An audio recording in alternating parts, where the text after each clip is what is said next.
बिस्मिल्लाहिर्रहमानिर्रहीम। नाज़रीन अस्सलाम वालेकुम, मैं हूँ इमरान वसीम।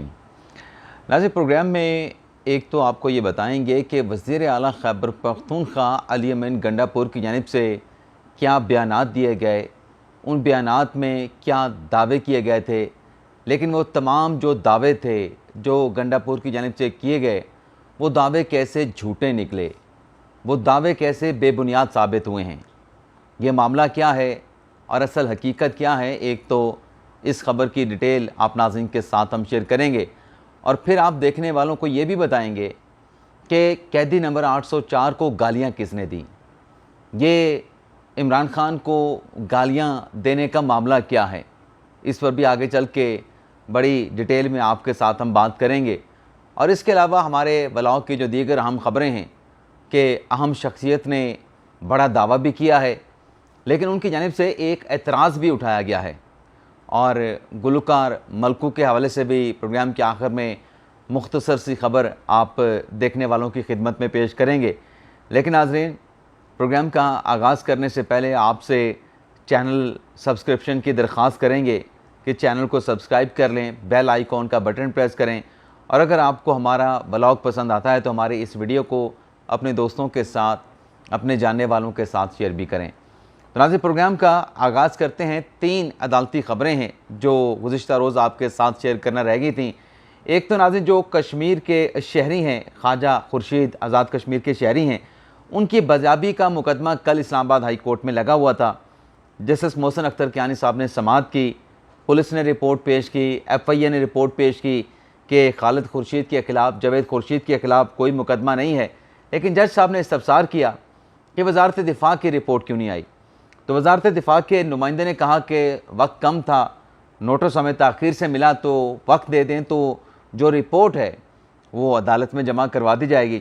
तो जस्टिस मोहसिन अख्तर कियानी साहब ने यह हुक्म दिया कि दस्तखत के साथ मुतलका जो अफसरान हैं उनके सिग्नेचर के साथ, हसास इदारे के आला अफसरान के सिग्नेचर के साथ ये रिपोर्ट जो है पीर के रोज़ इस्लामाबाद हाई कोर्ट में जमा करवाई जाए।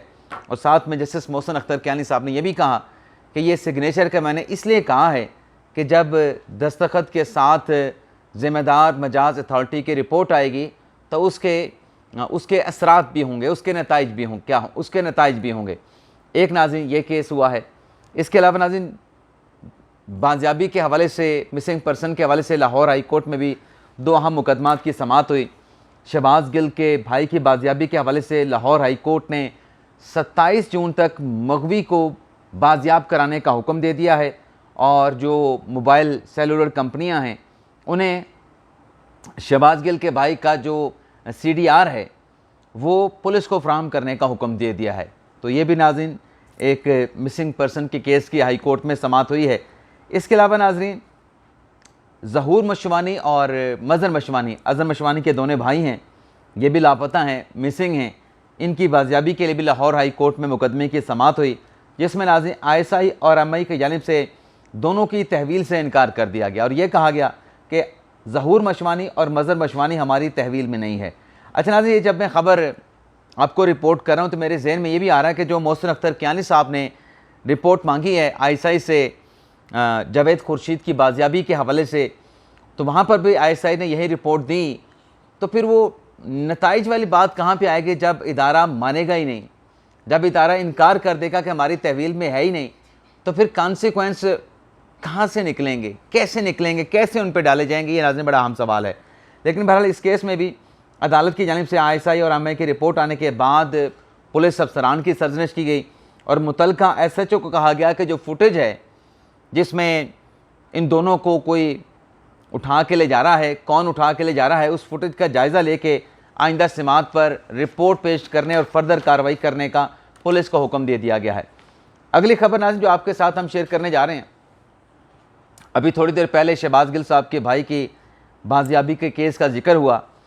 तो शहबाज गिल साहब आपको पता है कि अमेरिका में हैं, यहाँ पर अदालतों में वो क्या कह के गए थे कि बीमार हूँ, इलाज कराना है, ये करना है, और फिर वो अदालत में पेश हुए थे। आपको याद होगा कि वो स्ट्रेचर पे आए थे, व्हील चेयर पे आए थे और सांस उनसे नहीं लिया जा रहा था। अब उसमें सच क्या है, हकीकत क्या थी, वो आप देखने वाले बेहतर जानते हैं। अब शहबाज गिल साहब अमेरिका में बैठ के वीलॉग करते हैं, इदारों के ख़िलाफ़, इदारों के सरबराहान के ख़िलाफ़ वीलॉग करते हैं और पाकिस्तान के ख़िलाफ़ माशाल्लाह प्रोपोगंडा भी करते हैं। पाकिस्तान के ख़िलाफ़ IMF के दफ्तर के सामने एहतजाज भी ऑर्गेनाइज़ कराते हैं और इमरान खान साहब उनको अप्रिशिएट भी करते हैं। अब नाज़िम, वज़ीर आज़म शहबाज शरीफ ने यह दौरा किया चाइना का, उसके बाद इस दौरे के हवाले से जो जहरीला नेगेटिव प्रोपोगंडा किया गया, शहबाज गिल साहब ने तो पूरा वीलॉग ही खड़का दिया कि दौरा नाकाम हो गया, दौरा नाकाम हो गया। तो कल नाज़िम जो चाइना के मिनिस्टर पाकिस्तान में आए हुए थे, उनकी तरफ से जो ऐलानात किए गए, जो एक मुश्तरका कॉन्फ्रेंस में शिरकत की गई जिसमें तमाम सियासी जमातें मौजूद थीं, बल्कि तमाम सियासी जमातों ने CPEC के मंसूबे को सराहा, उसकी कामयाबी के हवाले से भी बातें की गई। तो जो चीन के मिनिस्टर आए हुए थे, उनकी तरफ से ये वाज़ेह तौर पे कहा गया कि चीन जो है, जितने भी मंसूबे पाकिस्तान में जारी हैं चीन के तावन के साथ, और जो CPEC 2 के मंसूबे पाकिस्तान में बनेंगे, इन तमाम मंसूबों को बर वक्त इनके नफाज के लिए जो भी तावन चीन से पाकिस्तान को दरकार होगा, चीन वो तावन पाकिस्तान को फराहम करेगा। और साथ में उन्होंने ये भी कहा कि जो पाकिस्तान है वो चाइना की जो फॉरेन पॉलिसी है उसका अहम जुज़ है, उसका अहम हिस्सा है। और साथ में उन्होंने कहा कि हालिया दिनों में चीन के वज़ीर ने कहा कि जो पाकिस्तान की क़यादत ने यहाँ से चाइना का दौरा किया, उससे भी पाकिस्तान और चाइना के जो ताल्लुकात हैं उसमें नई जहतें पैदा हुई हैं। अब नाज़िर, चाइना का मिनिस्टर आके पाकिस्तान में स्टेटमेंट दे रहा है, तो वो जो प्रोपोगंडा किया गया, क्या उनसे कोई पूछेगा क्या वो काबिल एहतसाब हैं, क्या वो काबिल एहतसाब नहीं है? इस पे अगर कोई केस बने, क्या कोई अदालत सज़ा देगी? कि नाज़िर अहम सवालात हैं। लेकिन बहरहाल कल जब ये कॉन्फ्रेंस हुई, चीन पाकिस्तान ताल्लुकात के हवाले से मुश्तरका जो कन्वेंशन या कॉन्फ्रेंस का इनेकाद किया गया, जिसका अगला चौथा इजलास जो है वो 2026 में होगा। तमाम सियासी जमातें मुत्तफ़िक़ थीं, जिसमें पाकिस्तान तहरीक इंसाफ के रहनुमा बैरिस्टर अली ज़फ़र साहब भी मौजूद थे। बैरिस्टर अली ज़फ़र साहब ने भी कहा, तहरीक इंसाफ के रहनुमा ने एडमिट किया कि जो CPEC का मनसूबा है वो पाक चीन दोस्ती का एक विजन है, ये अली ज़फ़र साहब का कहना था। और फिर अली ज़फ़र साहब ने नाज़रीन ये भी कहा कि मेरे ख्याल से जो उनको नहीं कहना चाहिए था कि दहशतगर्दी का ख़ात्मा करके हम CPEC का जो मनसूबा है उसको पाया तकमील तक पहुंचा सकते हैं। मेरे ख्याल से ये जो इवेंट था, ये ऐसा मौका नहीं था जहां पे दहशतगर्दी की बात के साथ जो है वो CPEC के मनसूबे की तकमील को जो है वो जोड़ा जाता। लेकिन अच्छा मैसेज दिया पाकिस्तान की तमाम सियासी जमातों ने। अगर नाज़रीन पाकिस्तान की तमाम जो पॉलिटिकल पार्टीज़ हैं, पाकिस्तान के मसाइल के लिए एक टेबल पे बैठ के एक एजेंडे के साथ, एक विजन के साथ आगे बढ़ें, तो पाकिस्तान नाज़रीन क्यों तरक्की नहीं कर सकता? लेकिन जब एक दूसरे की टांगें खींची जाती हैं तो फिर नतीजा यही होता है जो आजकल आप देख रहे हैं। इसके अलावा नाज़रीन, ज़ुबैर उमर साहब ने जो जनरल बाजवा के साथ खुफिया मुलाकातों का जिक्र किया, उस हवाले से नवाज शरीफ साहब के करीबी साथी सेनेटर इरफान सदीकी साहब का स्टेटमेंट आया, जिसमें इरफान सदीकी साहब ये कहते हैं कि 2017 के बाद जब नवाज शरीफ को डिस्क्वालीफाई किया गया, उसके बाद जो है जनरल बाजवा के साथ कोई मुलाकात नहीं हुई। बल्कि इरफान सदीकी साहब ने तो यहाँ तक कहा कि मेरी मुसद्दका मालूमात ये हैं कि सिर्फ एक मरतबा जब कलसूम नवाज साहबा का इंतकाल हुआ तो टेलीफोनिकली कोई एक आधे मिनट की जनरल कमर जवेद बाजवा की नवाज शरीफ के साथ मुलाकात हुई। इसके अलावा नवाज शरीफ की जनरल बाजवा के साथ कोई मुलाकात नहीं हुई। तो ये इरफान सदीकी साहब का स्टेटमेंट आया है। इसके अलावा नाज़रीन, अहम नामवर शख्सियत ने बड़ा दावा किया है। एक तो दावा किया है, एक एतराज़ भी किया है। शख्सियत नाज़रीन फैसल वाडा साहब हैं। आपका तजस्सुस मैंने नहीं बढ़ाना, सुबह सुबह का टाइम है, डायरेक्टली ख़बरों के मैटर पे बात करेंगे। फैसल वाडा साहब ने एतराज़ उठा दिया है कि जो नॉन फाइलर को मौजूदा बजट में इजाज़त दी गई है कि आप हज भी कर सकते हैं, आप उम्रा भी कर सकते हैं, ये तफरीक क्यों रखी गई?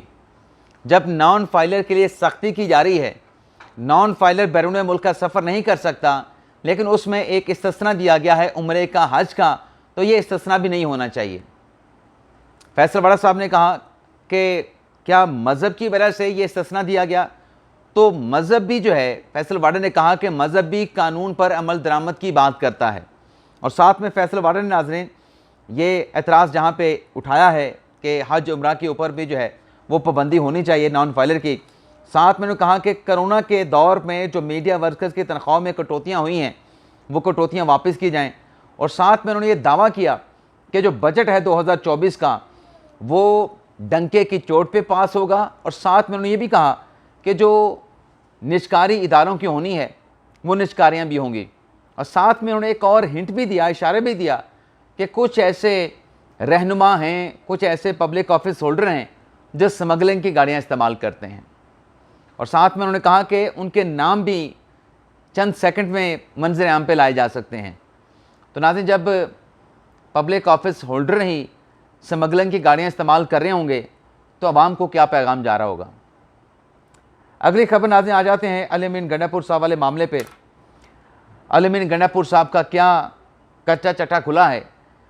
एक तो नाज़रीन, मुझे ये लोगों की समझ नहीं आती कि कल जो गंडापुर साहब ने दावा किया कि मैं वफाक को वार्निंग दे रहा हूँ कि 12 घंटे से ज़्यादा आपने लोड शेडिंग नहीं करनी, तो इसका मतलब ये है कि गंडापुर साहब ने अपने अवाम के लिए 12 घंटों की लोड शेडिंग तो कबूल कर ली है कि 12 घंटों की लोड शेडिंग हमारे लिए काबिल कबूल है। और मैं हैरान हूँ जिन्होंने वोट दिए पीटीआई को, वो क्यों चुप बैठे हैं। वो अली अमीन गंडापुर से क्यों नहीं पूछ रहा कि आपने 12 घंटे की लोड शेडिंग का क्यों कहा। ये 12 घंटे की लोड शेडिंग कौन और कैसे बर्दाश्त करेगा इतनी गर्मी में। किसने सवाल नहीं किया, बस गंडापुर साहब ने कह दिया। उन्होंने कहा जी 12 घंटे की तो ओके है। अब नाज़रीन, गंडापुर साहब जो दावा करते हैं कि हमने इतनी रिकवरियाँ करा के दें, जो लाइन लॉसेस हो रहे हैं, जो बिजली की चोरी हो रही है, वापडा के मुलाजमीन को हमने सिक्योरिटी फ्राहम की रिकवरी के हवाले से। लेकिन नाज़रीन, ये जो कहते हैं ना कि खैबर पख्तूनख्वा वाले मतलब बिजली के बिल देते हैं, मैं चोर की बात नहीं करता, बिजली के बिल की अदायगियाँ करते हैं, तो ये खामखा का इल्ज़ाम है कि बिजली के बिल अदा नहीं किए जाते। तो नाज़रीन, हक़ाइक़ सामने आ गए हैं। उन हक़ाइक़ ने नाज़रीन जो चट्टा बट्टा है, जो हकीकत है, वो खोल के बयान कर दी है कि कितने फीडर्स के ऊपर कितनी बिजली चोरी होती है। ये नाज़रीन मैं आपके सामने फिगर रखने लगा हूँ। ये नाज़रीन पेशावर के हैं, पेशावर इलेक्ट्रिक सप्लाई के हैं, यानी पेशावर इलेक्ट्रिक सप्लाई से जो पेशावर के अतराफ़ में बिजली की सप्लाई की जाती है। सुनते जाएं नाज़रीन। पेस्को के मुताबिक नाज़रीन टोटल 1300 से ज़ायद फीडर हैं, जिनमें से 156 फीडर पर सिर्फ 2 घंटे बिजली की लोड शेडिंग की जा रही है। यानी यहाँ पे कोई बिजली के लाइन लॉसेस नहीं है। और आगे वो कहते हैं कि 135 फीडर पे 20 से 30% लॉसेस हैं, यानी बिजली चोरी होती है, जहाँ 6 घंटे की लोड शेडिंग की जा रही है। यानी 20 से 30% की बिजली की चोरी पे 6 घंटे की लोड शेडिंग। और फिर उन्होंने कहा कि 96 फीडर ऐसे हैं जिन पर लॉसेस जो हैं वो 30 से 40% हैं, यहाँ पे 7 घंटे की लोड शेडिंग की जा रही है। और फिर पेस्को इंतज़ामिया का ये भी बताना है कि 143 फीडर पर 40 से 60% तक जो है बिजली चोरी होती है, यानी लाइन लॉसेस हैं। और वहाँ पे 12 घंटे की लोड शेडिंग है, यानी 40 से 60%। यानी नाज़रीन, अगर आपने 100 रुपये की बिजली इस्तेमाल की हो तो 40 रुपये और 60 रुपये के बिजली के पैसे अदा ना हो। वहाँ पे कितनी नाज़रीन 12 घंटे की लोड शेडिंग है। और आगे पेस्को कहते हैं कि 157 फीडर्स पे जो लॉसेस हैं वो 60 से 80% हैं। और वहाँ पे लोड शेडिंग का जो दौरानिया है वो 16 घंटे है से ज़्यादा है। और फिर नाज़रीन 20 घंटे तक भी लोड शेडिंग की जारी है। अब तर्जमान पेस्को नाज़रीन ये कहते हैं कि शहरी इलाकों में लोड शेडिंग का दौरानिया 4 से 6 घंटे है, जबकि मुज़ाफ़ाती इलाकों में 16 घंटे तक की लोड शेडिंग की जारी है। पेस्को हुकाम के मुताबिक बिजली चोरी और वाजबात की अदम अदायगी के बायस लॉसेस ज़्यादा हैं। ऐसे फीडर्स पर ज़्यादा लोड मैनेजमेंट करना नागुज़ीर है। तो ये नाज़रीन लोड शेडिंग की वजह ये है कि 20 से 30%, 40 से 60% और 7 से 80% तक जो है वो बिजली की चोरी की जा रही है। अब नाज़रीन इस पर बंदा क्या करे कि जब आपने बिजली भी देनी है, रिकवरी ना हो, तो फिर कौन बिजली देगा। तो ये तमाम इदाद शुमार पेस्को ने जारी कर दिए हैं। इसके अलावा नाज़रीन जो अगली खबर आपके साथ हम शेयर करने जा रहे हैं वो बानी पीटीआई इमरान खान को गालियाँ किसने दी। तो नाज़रीन ज़ाहिर सी बात है कि गालियाँ देना कोई अच्छी बात नहीं, लेकिन ये गालियाँ किसने दी, कब दी। तो ख्वाजा आसिफ साहब नाज़रीन जो वज़ीर दिफ़ा हैं, उनकी जानिब से कहा गया कि पीटीआई, अब उन्होंने एक बयान दिया नाज़रीन। ख्वाजा आसिफ साहब कहते हैं कि पीटीआई वालों ने 1.5 साल जोर लगा कर देख लिया, कुछ ना बन सका, तो अब तरलों पे पाकिस्तान तहरीक इंसाफ उतर आई है। ख्वाजा आसिफ ये कहते हैं कि ओन चौधरी ने कहा है कि इमरान खान को गाड़ी की डिग्गी में छुपा के जनरल अमजद अवान के घर लेके गया, वहाँ पे जनरल बाजवा के साथ इनकी मुलाकात कराई। और फिर ख्वाजा साहब कहते हैं कि अब किसी और के गिट्टे पकड़ने की इमरान खान कोशिश कर रहे हैं। बानी पीटीआई ने जितने जूते चाटे हैं शायद किसी ने चाटे हों। और फिर वो आगे कहते हैं, अब ये दावा है ख्वाजा आसिफ साहब का, उन्होंने कहा ख्वाजा आसिफ ने कि अगर मजबूर किया गया तो उन लोगों के नाम बताऊंगा जो हमारे पास आकर बानी पीटीआई को गालियां देते थे। ये नाज़िम बड़ी बात की है और बड़ी संगीन बात की है ख्वाजा आसिफ साहब ने कि पीटीआई के अंदर ऐसे एलिमेंट्स मौजूद हैं जो खान साहब के फेस पर तो बले बले करते हैं, लेकिन जब सियासी मुखालफिन के साथ उनके ताल्लुकदारी वास्ता भी होता है, उनके साथ बैठते हैं तो इमरान खान साहब को गालियाँ दे रहे होते हैं। और फिर नाज़िम ख्वाजा आसिफ साहब ने तकरीर के दौरान जब वो तकरीर कर रहे थे तो हुकूमती बेंचों से कह के जो है वो गूंजते रहे। अब आ जाते हैं नाज़िम आखिरी खबर पे, मलकू का नाम किसने और कैसे चेंज किया। नाज़िम वो जो कल 2 क्लिप चल रहे हैं मैं तो आपको नहीं दिखा सका, वो स्ट्राइक ना आ जाए। आपको पता है कि यूट्यूब की पॉलिसी बड़ी सख्त है। जो मलको का गाना है नाकदा कोका, उसमें वो पाक फ़ौज के लिए कह रहे हैं कि पाक फ़ौज ने मुल्क को बचाया है, पाक फ़ौज ने मुल्क की हिफाजत की है। मलको भी यही कह रहे हैं, गुलकार मलको भी, और उनके साथ उनकी शरीक जो सिंगर हैं वो भी यही कह रही हैं। अब नाज़िम आपको पता है कि मलका तरन्नम नूर जहाँ को, यानी नाम तो उनका नूर जहान था, लेकिन मलका तरन्नम का नाम उनको क्यों दिया गया?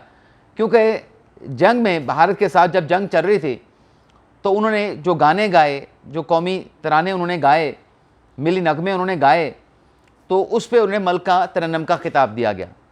तो ये जो मलकू साहब ने जो किया है पाक फ़ौज के लिए, जो नए जुमले अपने नाक के कोके के गाने में उन्होंने शामिल किए हैं, तो उसके बाद हमारे एक साथी हैं वसीम अब्बासी साहब, साफ़ी हैं, उनकी जानिब से कहा गया कि अब मलकू के नाम के साथ भी तरन्नम लगना चाहिए। यानी ये खुशगवार इजाफ़ा उनके नाम के साथ, जैसे कि नूर जहाँ के नाम के साथ मलका तरन्नम लगा, तो मलकू के नाम के साथ भी अब तरन्नम लगना चाहिए। ये हमारे साफ़ी आसिफ अपना वसीम अब्बासी साहब ने ये उन्होंने एक डिमांड कह लें या उन्होंने अपनी ख्वाहिश का इज़हार किया है। तो ये नाज़रीन आज का हमारा व्लॉग, आपसे इजाज़त चाहते हैं। अल्लाह ताला हम सब का हामी नासिर हो, अपनी दुआ में याद रखिएगा। अल्लाह हाफ़िज़।